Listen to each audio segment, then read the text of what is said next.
नमस्कार। क्या आपको भी रात को बहुत खर्राटे आते हैं और खर्राटों की वजह से रात की नींद बार बार करके टूटती है? रात की नींद बार बार टूटती है, इस वजह से नींद पूरी नहीं हो पा रही है और दिन भर आपको आलस आता है। अगर आपके साथ ऐसा हो रहा है तो आज हम आपको 4 ऐसे विशेष और बहुत ही सरल से उपाय बताएंगे जिनको आप घर पर रहते हुए ही कर सकते हैं। और ये उपाय यदि आपने कर लिए तो खर्राटे धीरे धीरे करके बिल्कुल खत्म होना चालू हो जाएंगे, क्योंकि खर्राटे आने का सबसे मूल कारण जो है वो होता है कि आपकी नाक किसी भी वजह से बंद हुई और नाक के बंद होने की वजह से आपको मुंह से सांस भरनी पड़ी, या फिर नेजल नैरोइंग हो रही है, नेजल पैसेज जो है वो नैरो हो रहा है, ऑब्स्ट्रक्ट हो रहा है, और उसकी वजह से इस तरीके के खर्राटे अगर आ रहे हैं तो इस केस में भी नेजल पैसेज के नैरोइंग को आप किस तरीके से खत्म कर सकते हैं। ये चारों उपाय नेजल पैसेज की नैरोइंग को खत्म करेंगे, नेजल पैसेज जो नाक का मार्ग है उसकी जो रफनेस है उसको खत्म करेंगे, उसमें जो रूखापन आ रहा है या नाक की जो एलर्जी होती है उसको खत्म करने में बहुत अच्छे तरीके से आपकी हेल्प करेंगे। आज हम ये चारों उपाय किस तरीके से घर में कर सकते हैं ये पूरी जानकारी इस वीडियो में अंत तक बताने वाले हैं, तो प्लीज इस वीडियो को अंत तक जरूर देखें। अगर आपने अभी तक चैनल सब्सक्राइब नहीं किया है तो इस चैनल को सब्सक्राइब जरूर कर लीजिए, ताकि भविष्य में जो भी वीडियोस बनाए जाएं उनका नोटिफिकेशन आप तक पहुंचता रहे। सबसे पहले, अगर आपको खर्राटे आ रहे हैं और आप चाहते हैं कि खर्राटों का परमानेंट सॉल्यूशन हो जाए, तो सबसे पहले नंबर पर उपयोग में आने वाली एक क्रिया है, सठ कर्म में रखी जाती है। क्रिया का नाम है नैति क्रिया, और नैति में जल नैति। जल नैति का मतलब होता है कि आप पानी को थोड़ा गुनगुना करेंगे और गुनगुने पानी में जरा सा नमक डालेंगे, और नमक वाले उस पानी से आप अपनी नेजल कैविटीज का जो नेजल म्यूकोसल मेम्ब्रेन्स हैं उन पर जो चिपका हुआ म्यूकस है या फिर उन पर रफनेस आ रही है, ड्राइनेस आ रही है, उसको प्रॉपर तरीके से एक बार वॉश करेंगे गुनगुने नमक वाले पानी से। इसलिए इसको पानी से धोते हैं, इसलिए जल नैति बोला जाता है। नाक की सफाई पानी के माध्यम से जल नैति। जल नैति के लिए जो रिक्वायरमेंट होती है, एक तो जल नैति पॉट होता है, तो जल नैति का पॉट आपको कहीं भी मिल जाएगा। दूसरा होता है गुनगुना पानी, और तीसरा जो होता है वो होता है नमक। इसको आपको कोशिश करनी है खाली पेट करेंगे, तो सवेरे सवेरे जब एक बार आप मोशन होके आ जाएं उसके बाद इस क्रिया का अभ्यास किया जाएगा। जल नैति बाय डॉक्टर रमाकांत शर्मा आपको पूरा डेमोन्स्ट्रेशन के साथ बताया हुआ है कि किस तरीके से इस क्रिया को करना है। तो खर्राटे बंद करने के लिए सबसे पहली क्रिया जो है वो है जल नैति खर्राटे के लिए, ठीक है। दूसरे नंबर पर जो खर्राटों के लिए बहुत उपयोगी प्रोसेस है वो है जब जल नैति आप कर चुके होंगे उसके बाद सफेदे की भाप। तो अगर आप कहीं आसपास में सफेदे के पेड़ को देखें तो उसके पत्ते जो हैं वो इसमें आपके काम आएंगे।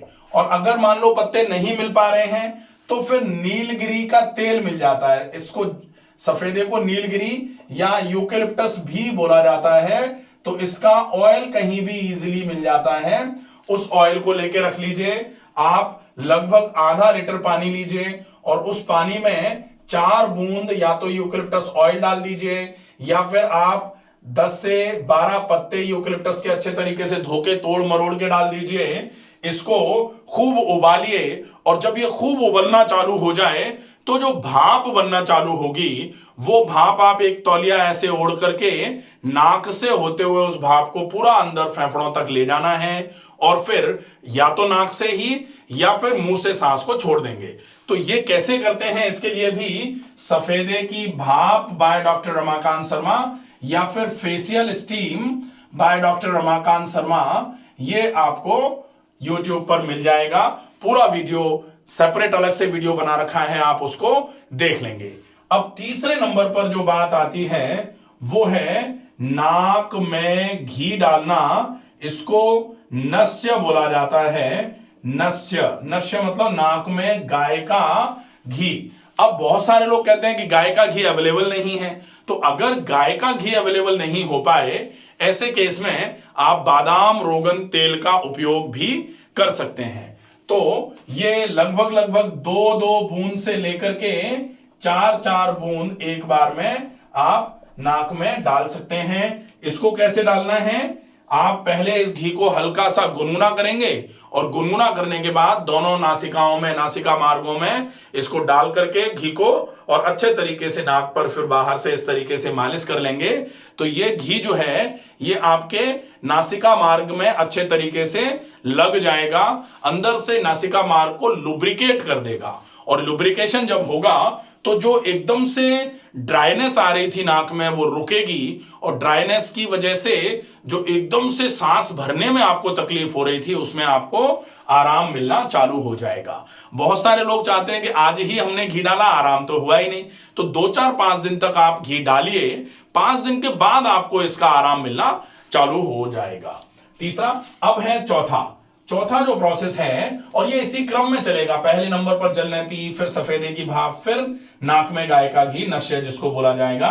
और अब हम लेंगे जो लास्ट वाला पार्ट जो है इसका चौथे नंबर का, वो है प्राणायाम। और प्राणायाम में अगर पॉसिबल हो जाए तो अनुलोम विलोम से शुरू करेंगे। अनुलोम विलोम करेंगे पहले, और अनुलोम विलोम करने के बाद फिर डीप ब्रीदिंग। तो सबसे पहले अनुलोम विलोम नाड़ी शोधन वाला अनुलोम विलोम है। तो नाड़ी शोधन अनुलोम विलोम में आपको क्या करना है, नाक में गाय का घी डाला, उसके बाद दाहिनी नासिका को इस तरीके से बंद कर लिया, बाईं नासिका से पूरी श्वास को भरा, फिर बाईं को बंद करके दाईं से पूरी श्वास को छोड़ा, फिर दाईं से श्वास को भरा और बाईं से श्वास को छोड़ा। ये क्रम जो है ये अल्टरनेट नॉस्ट्रिल ब्रीदिंग के नाम से जाना जाता है। तो अल्टरनेट नॉस्ट्रिल ब्रीदिंग का अभ्यास आप कम से कम कोशिश अगर हो जाए तो 5 मिनट कर लीजिए, और 5 मिनट अल्टरनेट नॉस्ट्रिल ब्रीदिंग करने के बाद कोशिश करके 100 बार डीप ब्रीदिंग की प्रैक्टिस करिए। डीप ब्रीदिंग का मतलब होता है बहुत धीरे धीरे करके ज्यादा से ज्यादा फेफड़ों में सांस को भरना, और भरी गई सांस को बहुत धीरे धीरे करके फेफड़ों से निकालना। धीमी गति से श्वास को भरना है और बहुत धीमी गति से श्वास को छोड़ना है। अगर संभव हो जाए तो जितनी देर में आपने श्वास को भरा है उससे लगभग 2 गुने ज्यादा समय तक अगर सांस छोड़ सकते हैं तो बहुत अच्छी बात है। कम से कम 1.5 गुने समय में तो सांस को छोड़ने का प्रयास किया ही जाना चाहिए। अगर आपने 4 सेकंड तक सांस को भरा है तो लगभग 8 सेकंड तक सांस छोड़ने की कोशिश हो, और अगर ऐसा नहीं हो पा रहा है तो कम से कम 6 सेकंड तक तो सांस छोड़ी ही जाए। इससे क्या होगा, आप ज्यादा मात्रा में ऑक्सीजन भरेंगे, और जब आप धीरे धीरे करके सांस को छोड़ेंगे तो आपके सिर में एकदम से भारीपन नहीं होगा। जो लोग बहुत जल्दी में सांस छोड़ने की कोशिश करते हैं उनकी आंखों में भारीपन रहता है, उनके सिर में भारीपन रहता है, सिर में दर्द रहना चालू हो जाता है। तो कोशिश करेंगे सांस को छोड़ते समय धीमी गति से श्वास को छोड़ा जाएगा।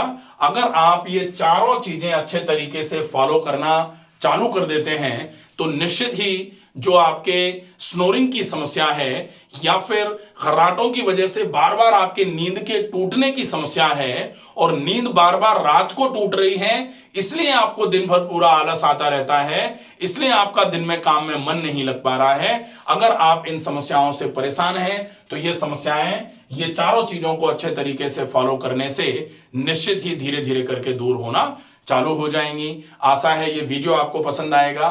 ज्यादा से ज्यादा लोगों तक इस वीडियो को पहुंचाएं। स्वस्थ रहिए, सुरक्षित रहिए। धन्यवाद।